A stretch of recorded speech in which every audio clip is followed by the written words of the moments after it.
Study IQ IAS, अब तैयारी हुई अफोर्डेबल।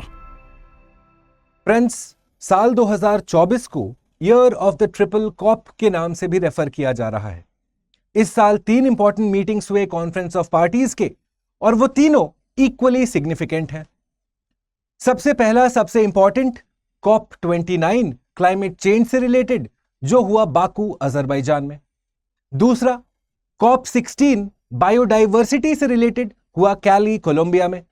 और तीसरा, जो हाल फिलहाल में अभी बस चल ही रहा है, अब कंक्लूड करने वाला है, इस कॉप 16 फिर से, पर वो है डेजर्टिफिकेशन से रिलेटेड। नमस्कार, मैं हूं भुवन झा स्टडी IQ की तरफ से, और इस डिस्कशन में दोस्तों हम पूरा का पूरा समझने की कोशिश करेंगे एक important report, the report of the global threat of drying lands, जो रिलीज किया गया COP 16 to the United Nations conference to combat desertification, जो रिसेंटली कंक्लूड हुआ रियाद, सऊदी अरेबिया में। चलिए डिस्कशन को शुरुआत करते हैं दोस्तों, और सबसे पहले समझने की कोशिश करते हैं UNCCD के बारे में, यानी कि United Nations conference to combat desertification.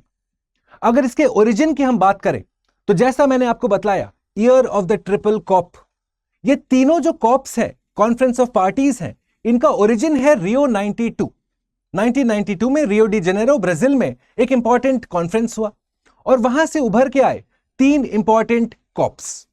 पहला, CBD conference of biological diversity, जिसका कि हाल फिलहाल में मीटिंग हुआ है कैली कोलंबिया में, कॉप 16।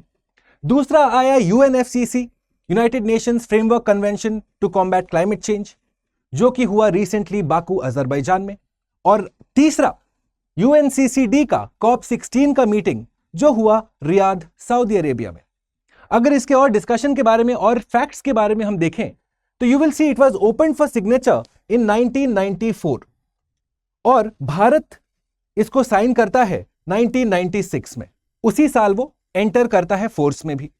आप देखेंगे इसका पूरा का पूरा मुद्दा क्या है UNCCD का, जैसे कि नाम में है, United Nations conference to combat desertification, यानी कि ड्रॉट मैनेजमेंट, डेजर्टिफिकेशन को अवॉइड करने के लिए यह मैकेनिज्म को एस्टैब्लिश किया गया है।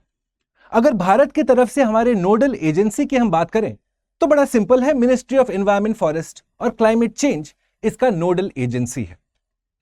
अब इस रिपोर्ट में, जिसका नाम है the global threat of drying lands, इसमें इंपॉर्टेंट क्या है दोस्तों?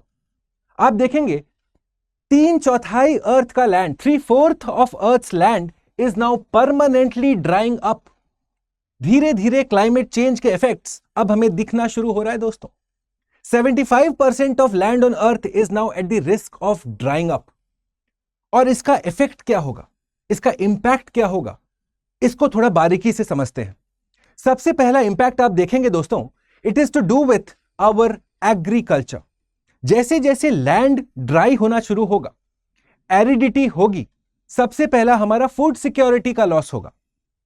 उसके बाद जो लॉस होगा वो होगा लॉस ऑफ नेटिव स्पीशीज, क्योंकि अब आपका फूड सिक्योरिटी हैम्पर हो रहा है, तो अब बाहर से इंपोर्ट करेंगे खाना, यानी कि आपके लैंड पे जो खाना उगता था, जो उपज होती थी, वो अब बंद हो गया।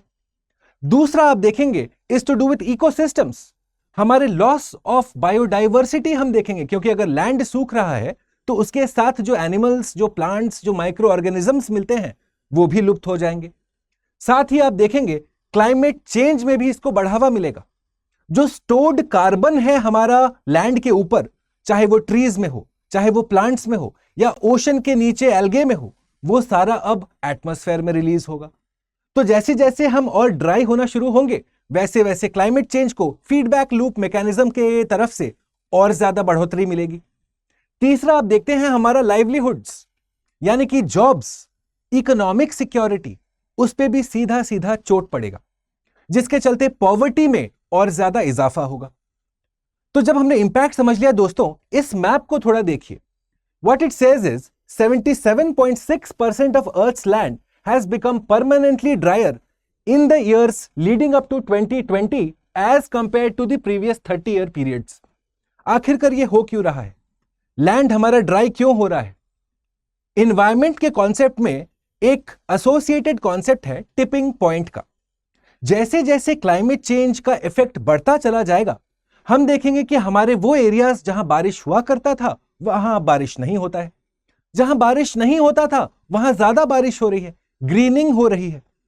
और इसीलिए आप देखेंगे कि सीधा सीधा प्रभाव पड़ा है हमारे ह्यूमिडिटी के ऊपर, रेनफॉल के ऊपर। धीरे धीरे ग्लोबल वार्मिंग के चलते रेनफॉल के लेवल्स में कमी देखी जा रही है, जिसके चलते आपका लैंड अब परमानेंटली ड्राई अप होना शुरू हो रहा है। चलिए, जब हमने यह समझ लिया, एक कॉन्सेप्ट हम समझते हैं दोस्तों जल्दी से। वो कॉन्सेप्ट है the difference between aridity and drought, क्योंकि दोनों सुनने में तो सेम लगते हैं पर हैं काफी अलग अलग। सबसे पहले समझते हैं एरिडिटी क्या है। देखिए, aridity differs from drought through its nature and duration.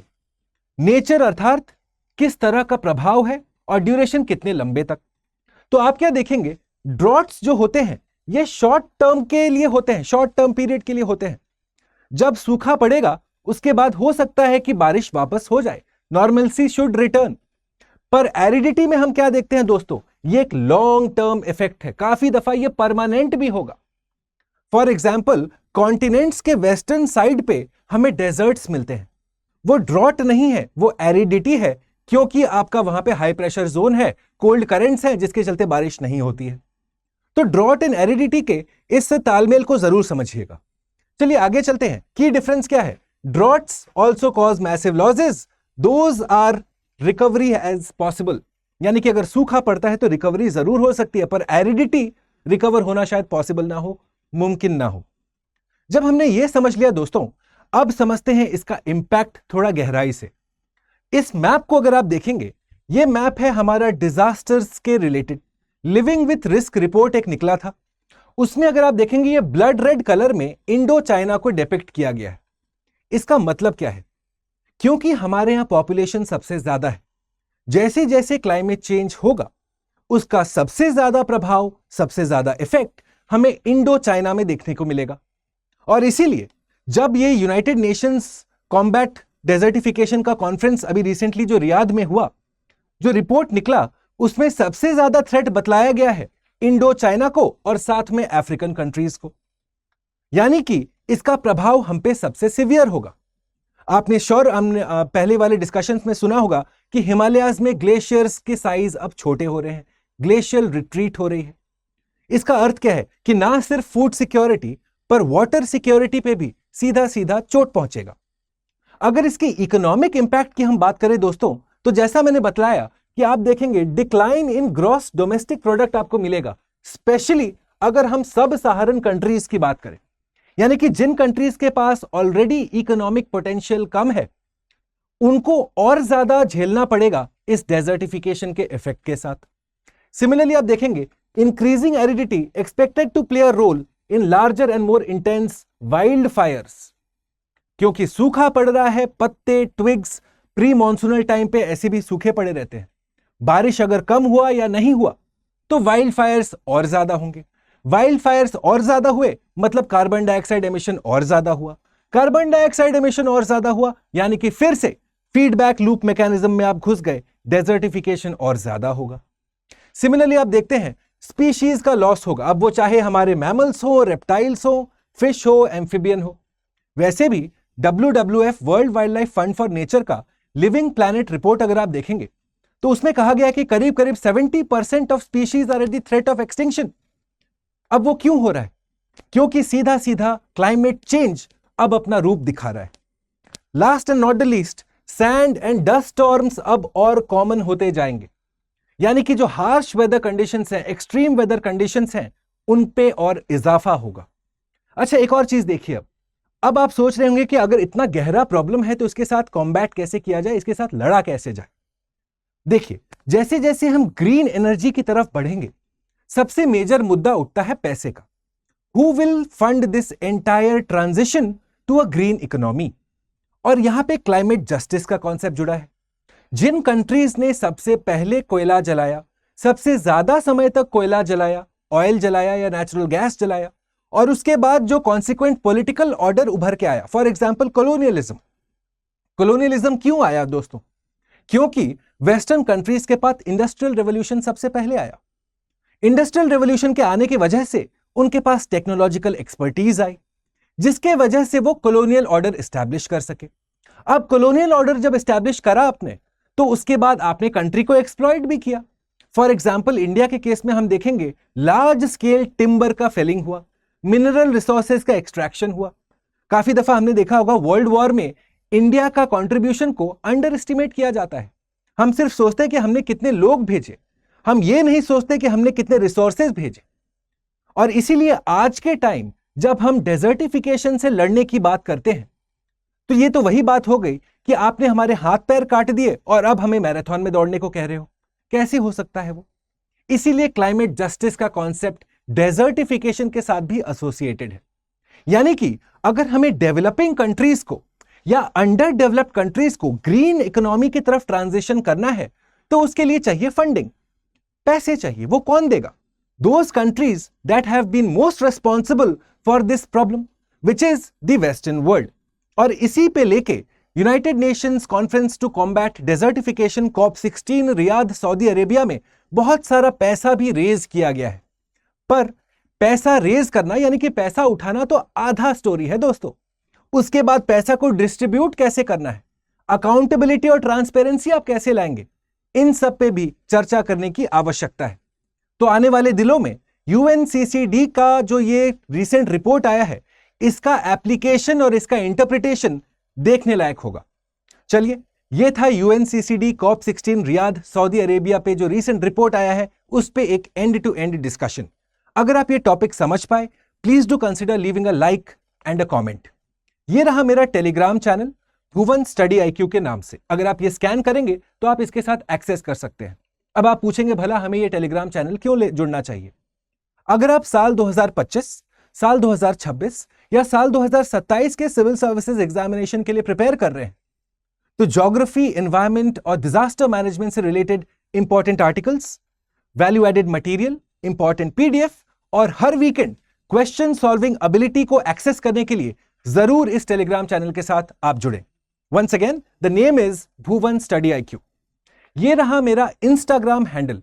आपको इस डिस्कशन में कोई भी डाउट होता है या इस तरह के और भी कोई टॉपिक्स आप सीखना और समझना चाहते हैं, please do not hesitate, let me know personally on my Instagram handle that goes by the same name, Bhuvan study IQ. You should scan this and you will reach there directly.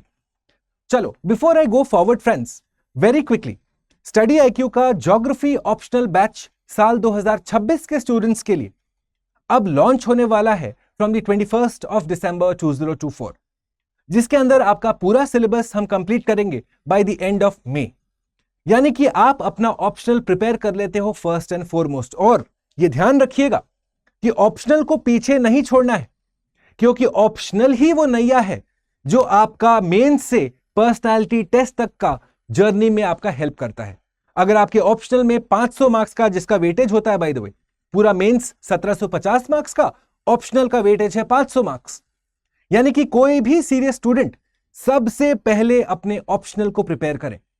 और geography optional जो आप अपने में एक बहुत ही प्रसिद्ध, बहुत ही famous, पसंदीदा ऑप्शनल है, क्योंकि एक लॉजिकल सब्जेक्ट है, रटने रटाने का स्कोप है नहीं इसमें। अगर आप maps, flow charts, bullet points के थ्रू आंसर लिखेंगे तो ये जो टारगेट 300 है उसको आप आराम से रीच कर सकते हैं। तो इसका अगला बैच शुरू हो रहा है from the 21st of December, और आपको साइन अप करने के दौरान यूज करना है कोड BALIVE। साइन अप आप स्टडी IQ के वेबसाइट या फिर ऐप पे भी कर सकते हैं। राइट, ये रहा हमारा SIP प्लस प्रोग्राम, यानी कि प्रीलिम्स ओरिएंटेड जो स्पेशल पढ़ाई करनी पड़ती है, जहां पे आप basic level concepts, advance level concepts, साथ में आप देखते हैं करंट अफेयर्स का इंटीग्रेशन, साथ में क्वेश्चन सॉल्विंग एबिलिटी। ये सारे कुछ पैरामीटर्स हैं जो UPSC आपका टेस्ट करता है प्रीलिम्स के दौरान। और ये पूरा का पूरा मुद्दा रहता है स्टडी IQ के success in prelims plus programme का, जिसके अंदर हम आपको टॉपिकल क्वेश्चंस कराते हैं हर दिन।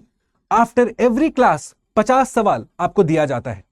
तो वंस अगेन, जो सारे students first time civil services examination दे रहे हैं, या फिर आपने पहले अटेम्प्ट किया है पर किसी कारणवश आप क्लियर नहीं कर पाए, it is my strong recommendation to get associated with Study IQ's Success in Prelims Plus program. All you need to do is apply the code BALIVE when you sign up on the Study IQ website or app. Once again, before I take your leave, do remember to use the code BALIVE for if whether you are signing up for the geography optional batch या फिर आप हमारे SIP plus batch के साथ जुड़ रहे हैं। चलिए, मैं बहुत जल्दी मिलूंगा आपको मेरे अगले प्रेजेंटेशन के साथ। तब तक के लिए I will take your leave. Once again, please do consider leaving a like and a comment. Thanks for watching.